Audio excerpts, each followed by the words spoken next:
سلام، خیلی خوش اومدین به دنیای فرم و محتوا. من بردیا پوربهرامی هستم و این یک اپیزود دیگه از مغز خری که تقدیم حضورتون میشه.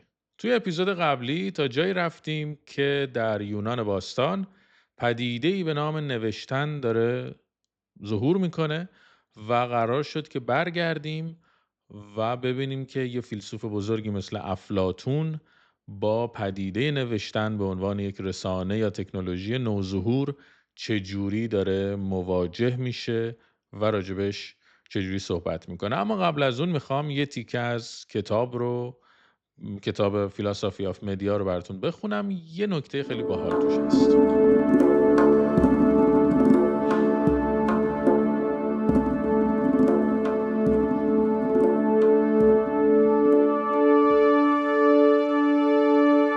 آنچه فیلسوفان نخستین در آن روزگار با آن روبرو بودند، کثرت اشکال رسانه‌ای همچون امروز نبود، بلکه ارتباط همچنان در انحصار کلام شفاهی قرار داشت.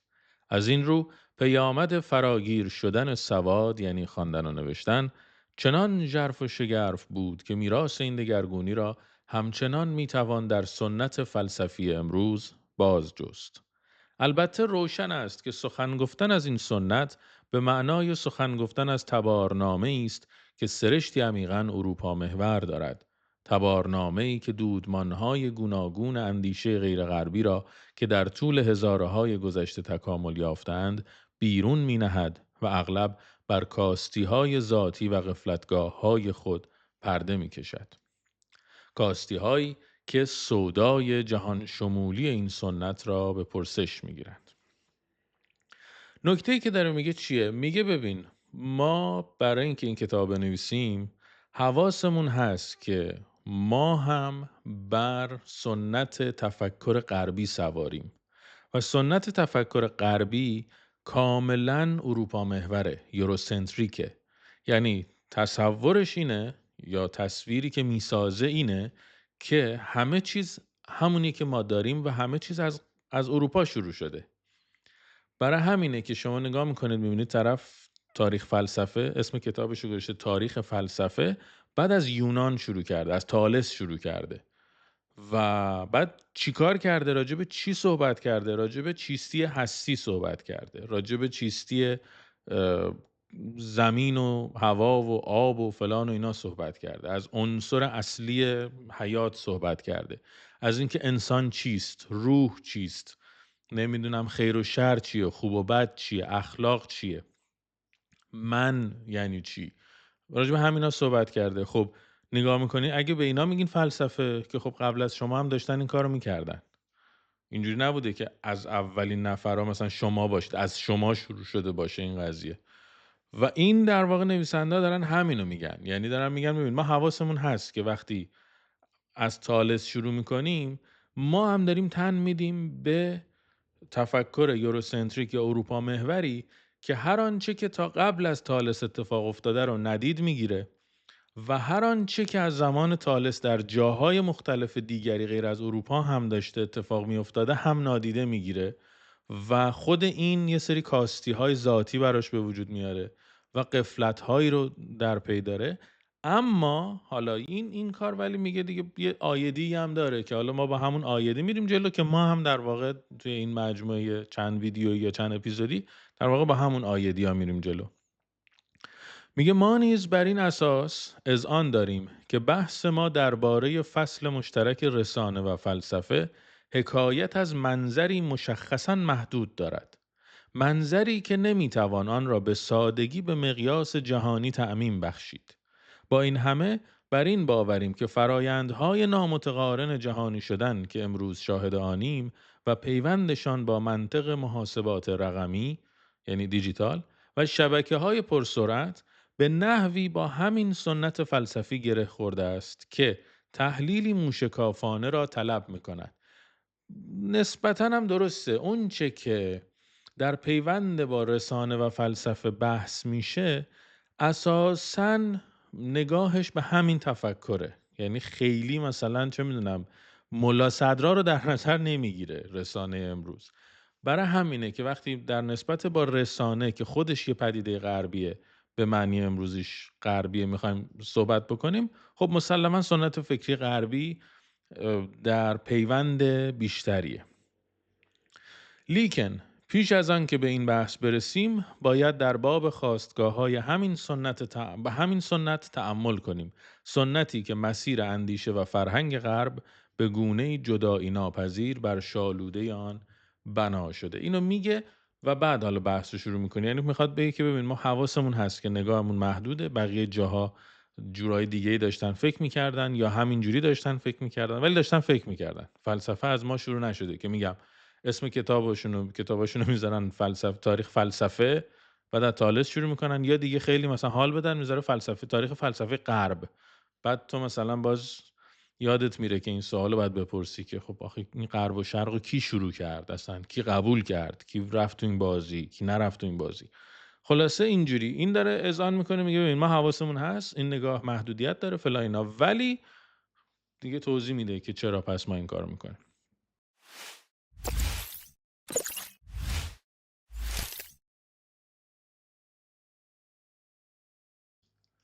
خب برگردیم به یونان باستان. کجا ایستادیم؟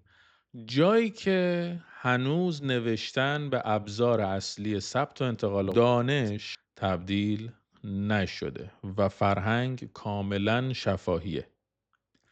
بحث رو از همینجا پی میگیرم که در یک فرهنگ کاملا شفاهی یه نگاهی بکنیم ببینیم شکل دانش چجوریه، اصلا دانش چجور چیزی است در یک فرهنگ کاملا شفاهی، در فرهنگی که هنوز نه چیزی ثبت میشه نه ذخیره میشه به صورت کتاب و نمیدونم تو اینترنت و فلان و اینا. در یه همچین فرهنگی دانش یک پدیده زنده، اجرایی، جمعی و حافظه ابزار اصلیش، حافظه جمعی آدم ها. چرا زنده است؟ چون که حالا به زودی میبینیم که چی میشه که دانش میمیره. چرا اجراییه و وابسته به اجراست؟ چون که من اگر چیزی میدونم نمیتونم کتابش کنم، که نمیتونم تو اینترنت ذخیرش بکنم، نمیتونم ویدیوش کنم، که هیچ کاری برای ثبتش نمیتونم انجام بدم. در نتیجه برای اینکه این به دانش قابل انتقال تبدیل بشه من باید اینو اجراش بکنم به طریقی، یا باید تئاترش بکنم، یا یه حماسه‌ای رو باید بلند بخونم، یا شعر رو باید اجرا بکنم، یا خطابه باید اجرا بکنم، یا اینکه بالاخره یه جوری یک پرفورمنسی رو باید اجرا بکنم که این چیزی که در ذهن من تبدیل به دانش بشه و به قول گفتنی قابل انتقال به غیر بشه. چرا جمعیه؟ برای اینکه من که نمیرم وقتی تنهام بشینم برای خودم یه چیزی رو اجرا بکنم. این انتقال دانش یه فرستنده‌ای داره، یه گیرنده‌ای داره و وقتی که بیشتر از یک نفر جمع میشن دور هم امکان فرستادن پیام و دریافت پیام وجود داره. مناظره شکل میگیره، گفتگو شکل میگیره، به اصطلاح دیالکت شکل میگیره. خب از این جهت هم جمعیه. و تو پرانتز اینجا میتونیم رد اون توقعی که ما از هنر گاهی داریم رو بزنیم. هنر زمانی صرفاً برای حفظ ارزش‌ها، اخلاقیات، آموزه‌ها و اینها بوده و الان اگر ما توقع داریم که هنر باید آموزنده باشه، هنر باید حاوی پیام و مفهوم و اینا باشه، یه کوچولو اینجا هاست ریشه هاش. و خب این دانش ابزار اصلیش حافظه است، حافظه آدم ها، حافظه جمع. و این چنینه که متفکران و شاعران میان برای اینکه راحت تر یه موضوعی به ذهن سپرده بشه تکنیک های تقویت حافظه به کار میبرن. مثل چی؟ مثل قافیه و وزن و تکرار و اینها. در نتیجه اشعار حماسی هومر و هزیود برای اون جامعه حکم دایرةالمعارف‌های شفاهی رو داره که تاریخ، ارزش‌های اخلاقی و سنت‌ها رو حفظ میکنه، دقیقاً سیو میکنه، خیلی فیزیکی، و اونا رو سینه به سینه منتقل میکنه. فیلسوفی که نماد این دوره است تالسه. تالس که اسمش اومد و قرارداد میشه که اولین فیلسوف غربه. اما این اولین فیلسوف غرب هیچی نمی نویسه، هیچ نوشته ازش وجود نداره و فلسفهش از طریق گفتگو و آموزش شفاهی به شاگرداش مثل آناکسیمندر منتقل میشه و اساساً این آناکسیمندره که یک گام انقلابی برمیداره و برای اولین بار، کلاً غربی‌ها دوست دارن اولین بارای همه چی رو واسه خودشون تصور بکنن، تصویر بکنن. حالا میگن اولین بار، ما هم میگیم اولین بار. آناکسیمندر اولین بار میاد تفکرات فلسفی رو به نثر مینویسه و در واقع یک راه گذار از فرهنگ شفاهی به فرهنگ نوشتاری رو باز میکنه.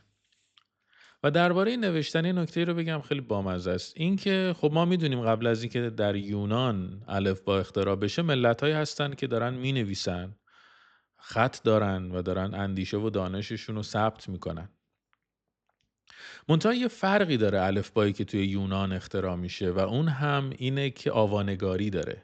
یعنی چی؟ یعنی حروف صدادار داره و کلمه رو وقتی می نویسن در واقع با استفاده از حروف صدادار راهنمای تلفظش هم انگار کلمه با خودش داره و این داستان، این تفاوت رو همینجوری ما گرفتیم و تا امروز هم داریم این تفاوت رو. یعنی حروفی که بر مبنای خط لاتین شکل میگیره ما اکثرا در خوندن، در تلفظ کلمه هاش مشکلی نداریم، ولی مثلا خط فارسی خودمون رو شما نگاه بکنید، ما خط فارسی عرفیمون آوانگاری نداره، یعنی ا او براش نمیذاریم و خود همین اینو تبدیل به یکی از سخت‌ترین زبان‌ها میکنه برای یاد گرفتن، برای اینکه شما علاوه بر شکل املایی کلمه و معنیش باید تلفظش رو هم حفظ بکنید و بعضی جاها هست که کلمه ای رو ما در کانتکست های مختلف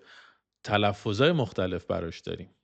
مثلا چه میدونم سنت رو در یک کانتکستی ممکنه سنت باید تلفظ بکنیم، دوران در یک کانسپتی دوران باید بهش اطلاق بکنیم، همین شکل حروف و همین چینش حروف رو در یک کانتکستی باید دوران بخونیمش و خب این خودش یکی از سختی هست و گفتم این حالا با مزه است به عنوان میان برنامه. خب میریم سراغ مواجهه افلاطون با این نوشتن، یعنی نوشتن دیگه حالا داره پدید میاد و افلاطون ببینیم چه واکنشی بهش نشون میده. یکی از جالبترین لحظه های تاریخ رسانه است برای خود من، به دلیل اینکه افلاطون به عنوان یه فیلسوف کله گنده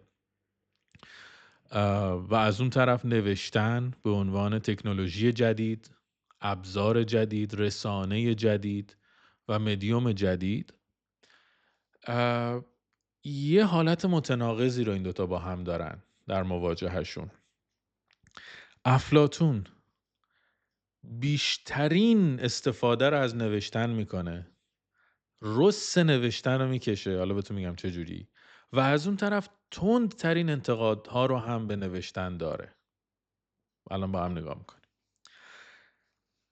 از یه طرف افلاطون کسیه که آکادمی رو تأسیس میکنه. آکادمی چیه؟ مدرسه فلسفه است و در واقع از نظر غربیایی که گفتم عشق تعیین اولینن، آکادمی افلاطون اولین دانشگاه غربی محسوب میشه که حالا به خاطر علاقه قلبی و قبلیمون به اساطیر یه خود راجع به آکادمی یک کوچولو بگم. زمانی که هلن که بعداً جنگ تروا به خاطرش در میگیره توسط تسئوس پادشاه آتن ربوده میشه، برادرای هلن حمله میکنن به آتن و تهدید میکنن که اگر محل پنهان شدن خواهرشون یعنی همین هلن فاش نشه شهر رو نابود میکنن. اینجا یه آدمی به نام آکادموس که خبر داره هلن کجا قایم شده، برای اینکه آتن رو از نابودی نجات بده لو میده جای اختفای هلن رو. برای همین آکادموس قهرمان آتنی میشه، برای مردمش محترم میشه، تبدیل به قهرمان میشه و اونجا جایی که زندگی میکرده بیشهزاری که به آکادموس تعلق داشته اونجا به یک مکان مقدس و تحت حمایت عموم تبدیل میشه. بعدها هم که اسپارتا به آتن حمله میکنن به احترام این قهرمان این باغ آکادموس رو خراب نمیکنن که حالا این حمله اسپارتا بعدن یکم جلوتر باش کار دارم.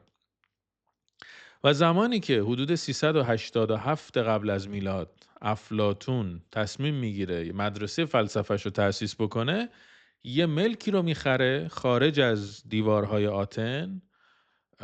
دیوارها رو احتمالاً از ماجرای دیوارهای شهر اوروک یادتونه اهمیت دیوارهای شهر چیه. میره یه ملکی رو خارج شهر میخره، خارج دیوارهای شهر آتن میخره و اونجا رو تبدیل میکنه به اولین مدرسه غرب که به خاطر اسم منطقه که آکادموس بوده، از آکادموس گرفته شده، بهش میگه آکادمی. پس افلاطون مدرسه را میندازه و مدرسه اساساً کارش با ثبت، کارش با نوشتن، کارش با جزوه نوشتنه و اساساً این کار.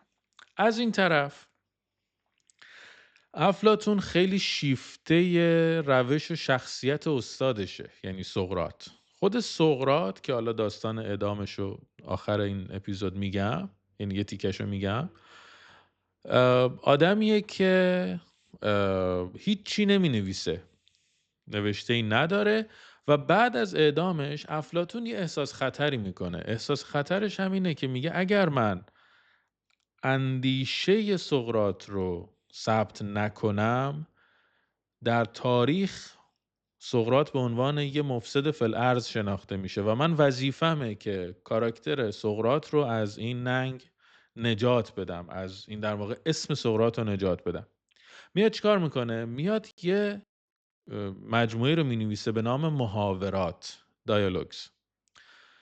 اونجا شخصیت اصلیش سقراطه و سقراط داره با دیگران گفتگو میکنه. پس ما هر آنچه که از سقراط میدونیم در خلال اندیشه در خلال نوشته های شاگرداش از جمله افلاطونه. خب اونجا در واقع چیکار میکنه افلاطون توی محاورات؟ میاد سقراط رو به عنوان یک نقاب استفاده میکنه و یک نظام فلسفی بسیار پیچیده و گسترده رو اونجا بنا میکنه که هم شامل متافیزیکه، هم سیاست داره، هم اخلاق داره، هم معرفت شناسی داره. یعنی در یکی از استادانه ترین فرم‌های ممکن از نوشتن استفاده میکنه. پس میبینیم که هم آکادمی رو راه میندازه، هم به شدت مینویسه و جوری قوی مینویسه که یه آدمی مثل وایت هد بعدها میگه اصلا فلسفه غرب هیچ چی نیست جز حاشیه نویسی بر آثار افلاطون. اینقدر این کارا، حالا اغراق قطعا، ولی یه همچین جمله از دهن یه آدمایی در میاد راجع به افلاطون و اون جوری که داره مینویسه، یعنی جوری که افلاطون داره رس رسانه جدید رو میکشه. اما حالا بریم اونور ماجرا. همین جناب افلاطون کسی است که تندترین انتقادها رو هم و تندترین فحش و بد و بیراها رو به نوشتن میده. توی یه کار دیگهش، یعنی در واقع یکی از محاوره هاش به نام محاوره فایدروس، اونجا میاد یه متنی رو در نقد نوشتن می نویسه که یکی از تندترین و عمیقترین نقدهای تاریخ راجع به نوشتن، راجع به پدیده نوشتن. یعنی هیچ کس تا حالا اینجوری به نوشتن نتوپیده. میاد اونجا چیکار میکنه؟ از زبان سقراط افسانه ای رو میگه از خدای مصری توس، مخترع نوشتن، که نوشتن رو به پادشاه مصر هدیه میده و پادشاه مصر هدیه رو وا نکرده پس میفرسته و این رو میگه. این چیزی که الان میخونم براتون، این در واقع می‌بینی هی دهن تو دهنه. افلاطون از دهن سقراط میگه که سقراط از دهن اون پادشاه داره به توس میگه. از آنجا که تو پدر نوشتار هستی، علاقت به آن باعث شده است که تأثیرات آن را برعکس آنچه واقعا هست توصیف کنی. در واقع این نوشتار فراموشی را به روح کسانی که آن را می‌آموزند وارد خواهد کرد. آنها تمرین استفاده از حافظه خود را نخواهند کرد، زیرا به نوشتار اعتماد خواهند کرد که خارجی است و به نشانه‌هایی که به دیگران تعلق دارد وابسته است، به جای آنکه سعی کنند از درون و کاملاً به تنهایی به یاد بیاورند. تو معجونی برای به خاطر سپردن کشف نکرده ای، بلکه برای یادآوری کردن کشف کرده ای. اونجا بهتون گفتم که این به خاطر سپردن مهم میشه که تکنیک های به خاطر سپردن و اینها. اینجا میبینید داره چجوری علیه نوشتن صحبت میکنه. میگه تو نیومدی یه کاری بکنی، یه ابزاری اختراع بکنی، یه تکنیکی اختراع بکنی که به خاطر سپردن ما کمک بکنه. تو داری به یادآوری ما کمک میکنی که این هیچ ارزشی نداره. تو به دانش آموزانت ظاهر خرد را میدهی، نه حقیقت آن را. اختراع تو آنها را قادر خواهد ساخت که چیزهای زیادی را بدون آنکه به درستی آموزش ببینند بشنوند و تصور خواهند کرد که چیزهای زیادی را آموختند، در حالی که در بیشتر موارد هیچ چیز نخواهند دانست. داره میگه ببین، نوشتن اولش اصلا اینجوری صحبت میکنه، میگه تو چون خودت پدر نوشتنی، نوشتن رو داری غیر واقعی توصیف میکنی، هر آنچه که خودت دوست داری بهش نسبت میدی، ولی این نوشتن باعث فراموشی آدما میشه، باعث میشه آدما حافظه‌شون ضعیف بشه. این همون نقدی نیست که ما مثلا به اینترنت و به ویکی‌پدیا و نمیدونم از اون طرف به مثلا پدیده‌هایی مثل گوگل مپ و ویز و بلد و نشان و فلان و اینا داریم که میگیم دیگه آدما از حافظه‌شون برای آدرسیابی استفاده نمیکنن، حافظه ضعیف میشه. یا مثلا راجع به هوش مصنوعی الان میگیم دیگه کسی فکر نمیکنه همه چی به هوش مصنوعی میسپرن. عیناً همون شکل دیگه، یعنی نوشتن قرار حافظه رو از بین ببره از نظر افلاطون، در حالی که امروزه مثلا میگیم که اگر بنویسیم، یعنی اصالت دانش رو داریم میدیم به نوشتن، چون که دیگه با مفهوم اپیزود قبلی یادتونه دیگه ما دچار آلزایمرش شدیم دیگه، ما یادمون رفته که نوشتن یه روزی یه پدیده نوظهوری بوده مثل هوش مصنوعی. و میگه که اینجا میگه که دانش میمیره، اونجا که گفتم اینجا در واقع معتقده که دانش مرده، یه همچین چیزیه. میگه ببین آدم‌ها دیگه از درون فکر نمی‌کنن و دانششون از درونشون نمیجوشه، اینا وابسته میشن به یه سری نوشته‌ای که مرده و مربوط به دیگرانه، متعلق به دیگرانه. خب تو به دانش آموزانت ظاهر خرد را میدهی، نه حقیقت اونو. عین چیزی که ما امروز راجع به مثلا اینستاگرام و اینا داریم میگیم که اینستاگرام توهم دانایی میده، نه خود دانایی. این عیناً همونه. و آدم‌ها میگه اینجا میاد میگه و تصور خواهند کرد که چیزهای زیادی را آموختند، در حالی که در بیشتر موارد هیچ چیز نخواهند دانست و کنار آمدن با آنها دشوار خواهد بود، زیرا آنها صرفاً به نظر خردمند خواهند آمد به جای آنکه واقعاً چنین باشد. و میگه دیگه آدمایی که با نوشته دانششون رو به دست میارن دیگه نمیشه با اینا ارتباط داشت، برای که این دانششون واقعی نیست و ظاهریه و اصیل نیست. حالا اومبرتو اکو، نشان شناس و فیلسوف ایتالیایی، یه نقدی به این حرف افلاطون داره. میگه متن افلاطون البته طعنه‌آمیز است، این آیرونیکه، طعنه‌آمیز ترجمه آیرونیک. افلاطون استدلال خود را درباره نوشتار می نوشت، اما او آن را در دهان سقراط قرار می دهد که نمی نوشت.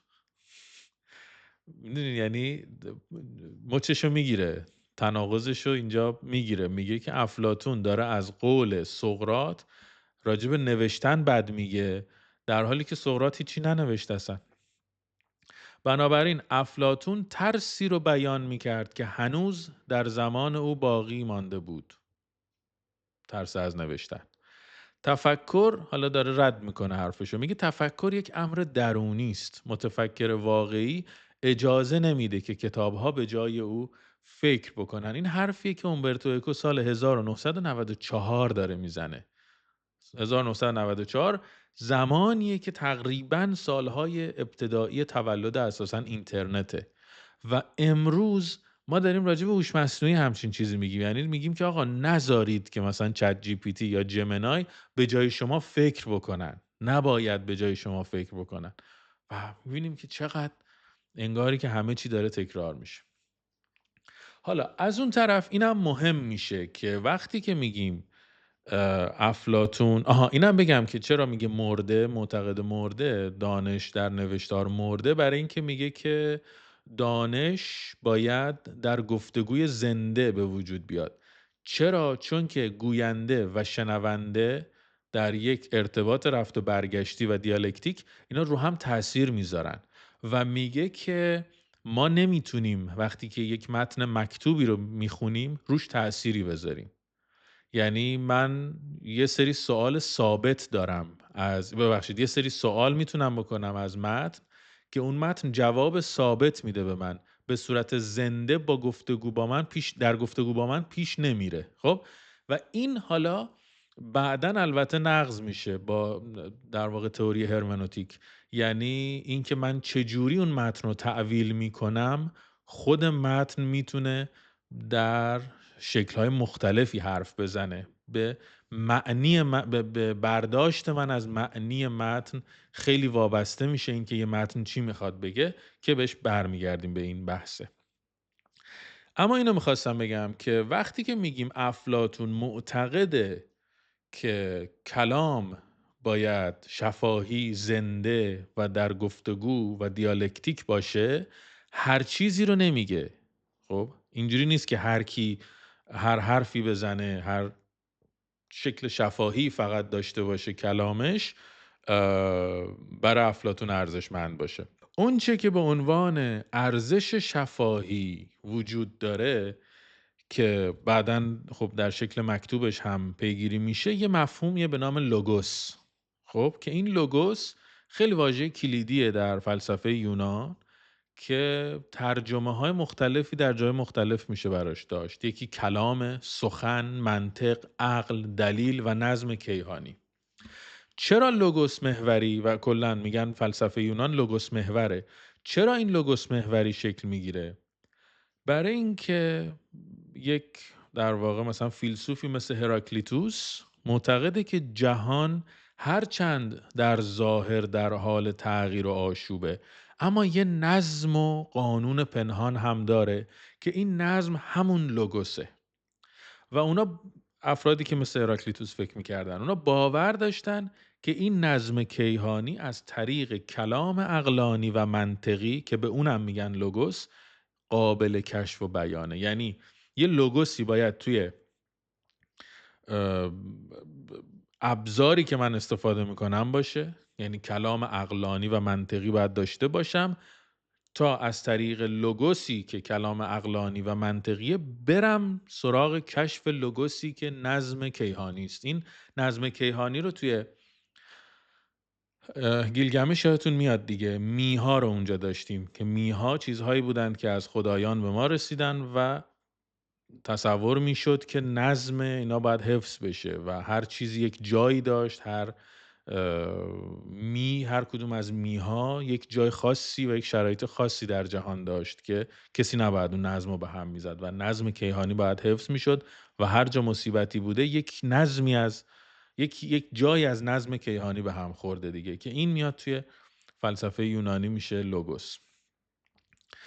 و همین فکر در واقع که ما با لوگوسمون به کشف لوگوس جهان میریم، یه سنت فکری رو توی فلسفه یونان به وجود میاره که همون لوگوسنتریزم، یعنی لوگوس محوری پدید میاد که بعداً در واقع دریدا اینجوری تحلیلش میکنه که اساساً تک خطی و ساده شدهش میگه لوگوس محوری یعنی امتیاز دادن به کلام گفتاری بر نوشتاری. همون چیزی است که در واقع افلاطون داره راجبش صحبت میکنه که چرا میگه که گفتار زنده است، حاضره و بیواسطه. و اینجا برامون روشن میشه که چرا دانش در فرهنگ شفاهی زنده است و در فرهنگ مکتوب مرده، غایب و با واسطه است. در واقع یعنی اینا رو با هم مقایسه میکنه که دانش شفاهی زنده است، دانش کتبی مرده است. دانش شفاهی حاضره، دانش مکتوب غایبه. یکی چیزی نوشته رفته دیگه، من جای سوالی نداره، همینه که هست. خیلی به قولن دیکتاتوریه قضیه. من این کتابی رو میخونم و این کلمه هاشه، همینه که هست دیگه، هیچ چیزی تازه میگم بعدن خب هرمنوتیک اینو میرزه به هم. و گفتگوی من با یک فرد میگه بی واسطه است، ولی گفتگوی من با متن مکتوب با واسطه است. یعنی یه سری نشانه هایی که توی متن از زبان سقراط بود دیگه، میگه این واسطه من و اون دانش یه سری نشانه هایی هستند که در واقع حتی متعلق به یک جای دیگه است، متعلق به ما دوتا نیست.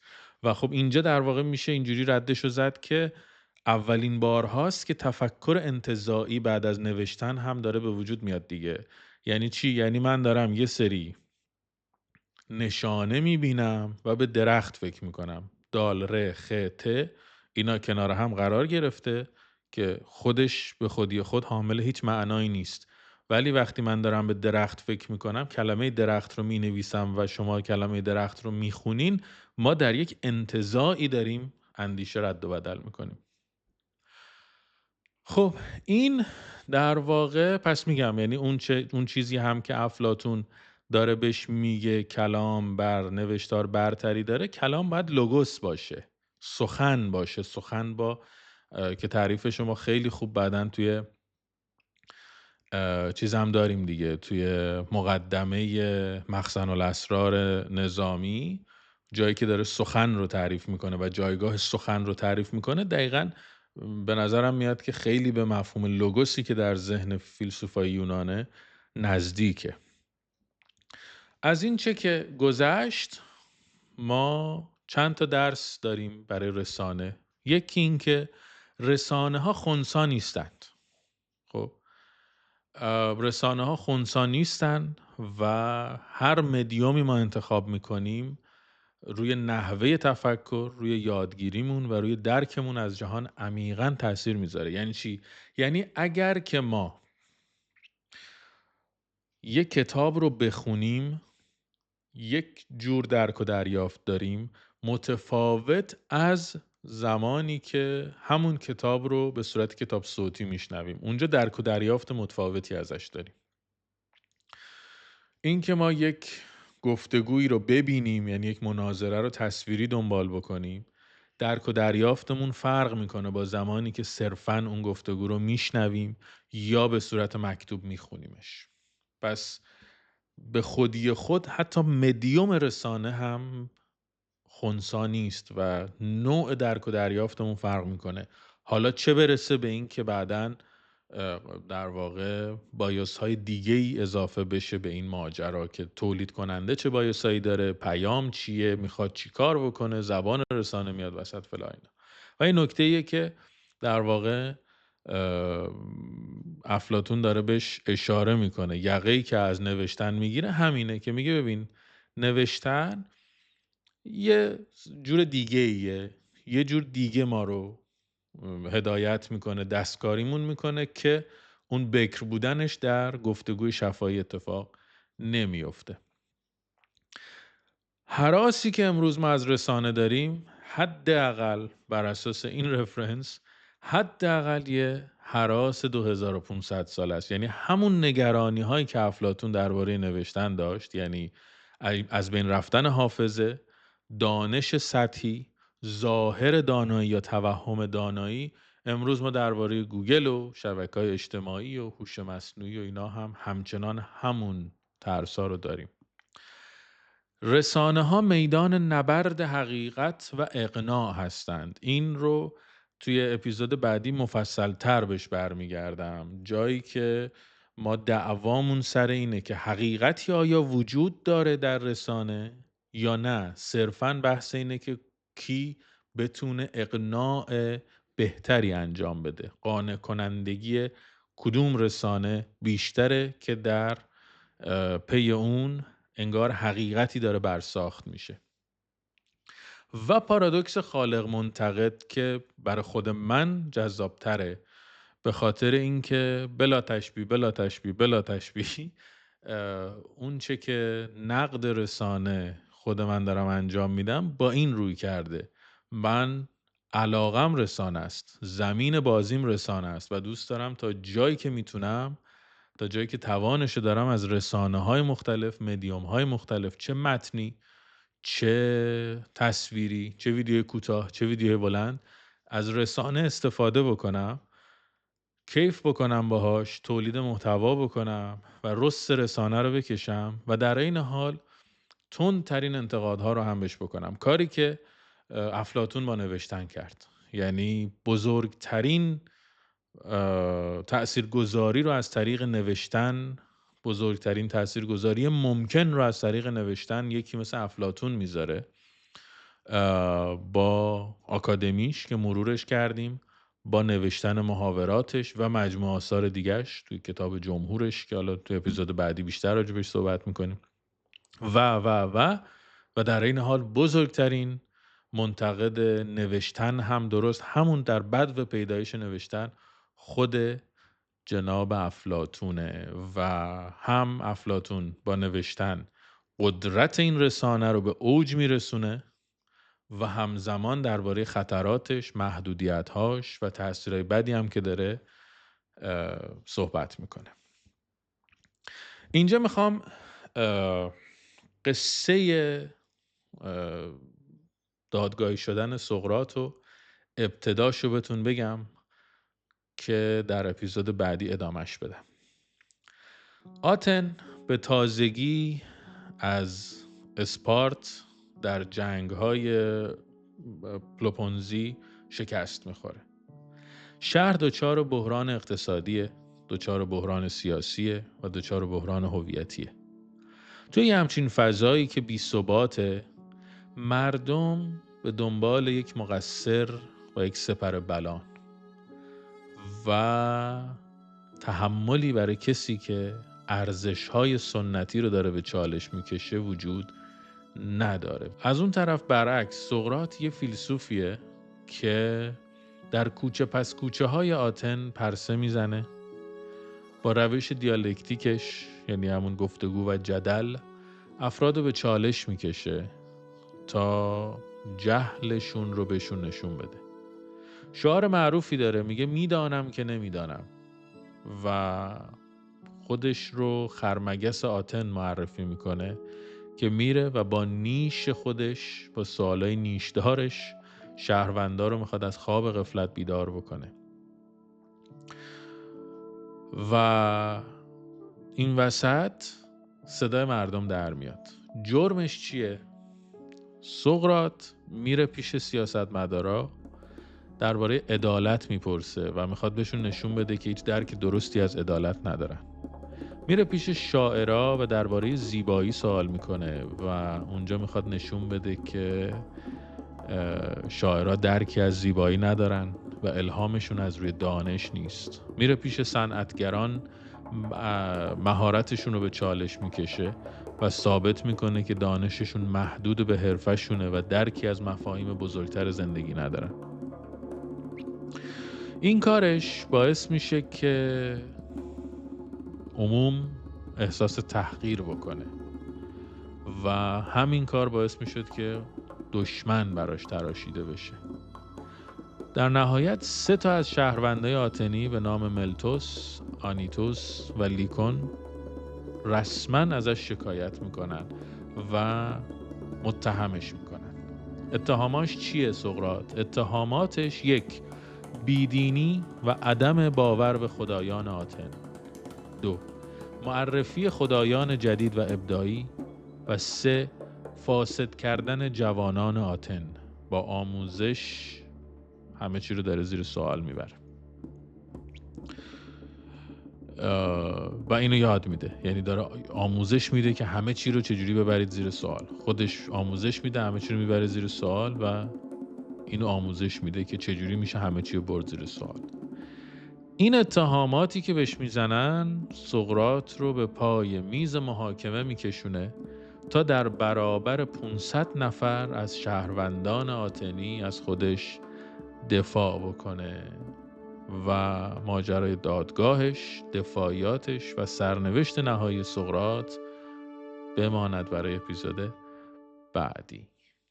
در تماس